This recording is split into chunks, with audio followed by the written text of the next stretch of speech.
Greetings, everyone. Welcome to What Dreams Are Made Of, a deep dive into culture, history, and psychology through the power and potential of cinema. Today, we explore the mysterious phenomenon of stardom. A film star is someone in leading or featured roles whose persona has connotative power. Anyone can become a star, even animated characters.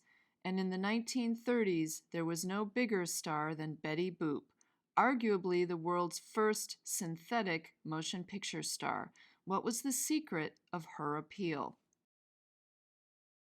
In Extremes and In-Betweens, A Life in Animation, Chuck Jones recalled that a child once told him, quote, "You don't draw Bugs Bunny, you draw pictures of Bugs Bunny," end quote. That observation led Jones to hypothesize that animated characters, like their live-action counterparts, can appear to have a life beyond the screen, allowing them to subvert the circumstances of their creation and connect with audiences as apparently sentient beings. In the case of Betty Boop, who was introduced in 1930, Fleischer Studios emphasized her status as a young woman with an independent will, publicized her as a star performing on screen in studio-sponsored projects, and produced self-reflexive content in which Boop playfully acknowledges film spectators, especially male spectators.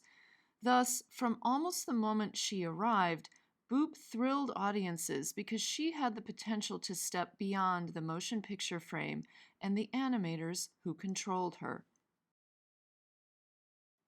Betty Boop was modeled after Helen Kane, a Hollywood star known for her high-pitched boop-boop-a-doop, later revealed to have been at least partly inspired by the scat singing style of Little Esther Jones, an African-American child singer and performer born in Chicago in 1919.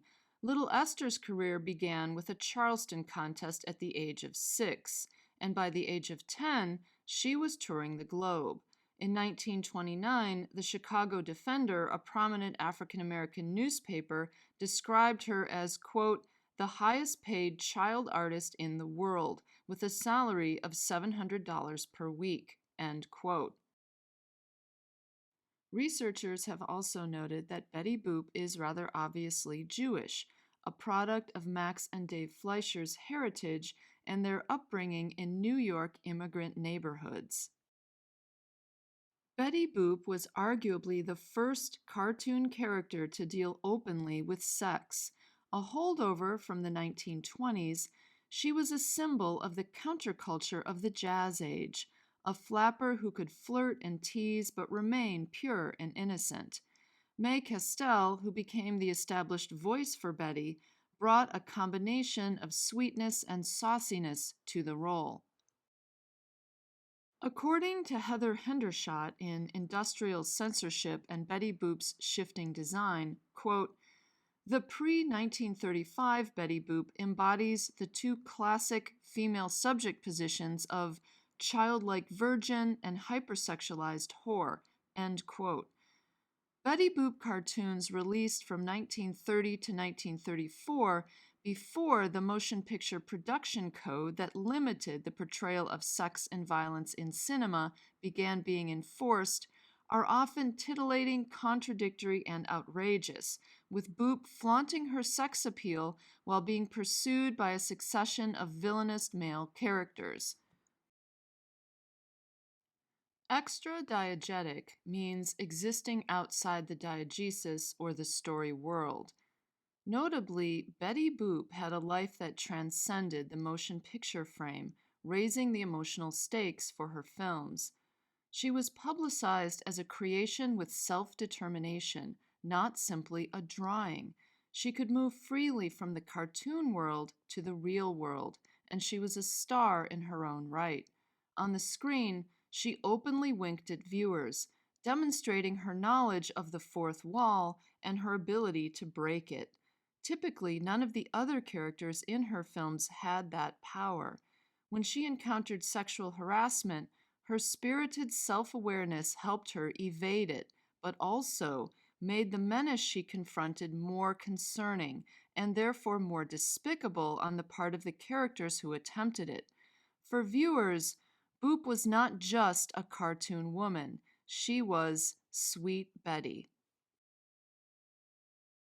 Boop's status as a star performing in her films is evident in Betty Boop's Rise to Fame, 1934, which begins with a reporter interviewing Max Fleischer about the process of producing animated cartoons.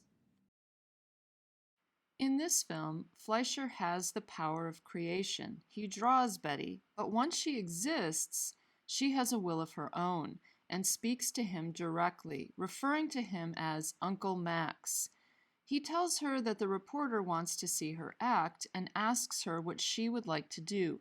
She chooses to perform her imitations and then climbs into various scenes from previous films, which Fleischer calls sets. At the end of the film, Uncle Max must come to her rescue by providing her with an inkwell where she can hide when she is threatened by the Old Man of the Mountain. Although paradoxically, because Fleischer is her creator and the producer of her films, he is the one who puts her in danger in the first place. Safely rescued, Betty flirts with the ink-splashed reporter, asking him if he got what he wanted, says goodbye to the viewers, and pops back into her inkwell. Well, so long, everybody. Betty Boop's rise to fame establishes not only Betty's ability to move fluidly between the pages on which she is drawn and the live-action world, but also demonstrates her awareness of her fictive environment and her audience. Thus, she occupies a privileged position rarely available in cinema, even to living human actors. Paramount released Boop's films, and in its in-house publication, Paramount Around the World, the studio emphasized her status as a star, albeit a synthetic one. The fantasy of Betty Boop as a flesh and blood female underscored the potential jeopardy she faced, whether she was flirting with male viewers or trying to avoid having her boop-boop-a-doop taken away by an insistent villain. Boop could never truly escape the all-consuming system of patriarchy that orchestrated her every move, but her playful confidence and self-awareness were a check on its power. A good example of this dynamic is Boop Boop a Doop, a talk-cartoon with Betty Boop as the headliner, first released in January 1932. When circus performer Boop is on the high wire in front of an enthusiastic crowd, she sings a Boop Boop a Doop song as the ringmaster eyes her salaciously, pulling at his mustache as his heart licks its lips. He waits outside her tent and follows her into it, looming over her as she sits at her dressing table, his hulking body invading her personal space as he lasciviously strokes her legs. "My beauty, at last," he declares. "Stop," she tells him. "Do you like your job?" he asks. She nods and he whispers to her, "Well, I think if I were you." We don't get to hear the rest of what he says, but it is clearly offensive to Betty. "You mean," she cries, slapping him. He immediately wraps his large hands around her throat. "There'll be no boop-boop-a-doop on you," he insists. She breaks away and sings pleadingly, tears dripping from her eyes. You can say my voice is awful, or my songs are too risque. Oh, but don't take my boo-boo-a-doo away. This performance establishes her awareness of the film's audience. She is singing for us, asking us to sympathize with her plight. Her song establishes what is at risk and connotes her persona as a star. This is not just any female being threatened, it is Sweet Betty and her boop-boop-a-doop. Juggling nearby, Betty's friend Coco the Clown notices Betty's plight and charges into the tent, crying, "I'll save you." A ferocious fistfight ensues, and the ringmaster stuffs the hapless clown into a cannon. Coco gets the upper hand, however, and knocks him out with a mallet. Betty walks into the frame, and Coco, still in the cannon, whispers a question. No, she assures Coco, he couldn't take my boop-boop-a-doop away. Betty's use of the word couldn't implies that, at some level, she didn't need Coco's rescue. Physically, she would have had no defense against the ringmaster if he had been intent upon raping her, given his immense size. So if her dignity and self-reliance were enough to protect her boop-boop-a-doop, the term may refer to her life force itself, that special something created by the Fleischers and Paramount, a star persona controlled by them, but also ineffable and beyond their reach. With a single line, quote, he couldn't take my boop-boop-a-doop away, end quote, Betty asserts ownership over her selfhood and her existence. In fact, in this context, we can read he as referring to not just the ringmaster, but patriarchy itself.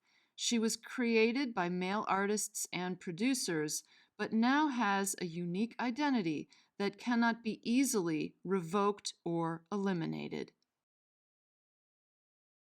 Promoted as a rising starlet, Betty Boop winked at the camera and her audience, and actively engaged in conversations with her creator. She established an existence far beyond the page on which she was born, and in doing so, she brought a degree of empathy, joy, and poignance to the challenges she encountered as a young woman trying to navigate the male-dominated world she inhabited. Today, nearly a century after she stepped on screen, Betty Boop's popularity persists, driven by the strength of her endearing, feisty persona. That's all for now, folks. Thank you for your time and attention, and I hope you'll join us for future episodes of What Dreams Are Made Of.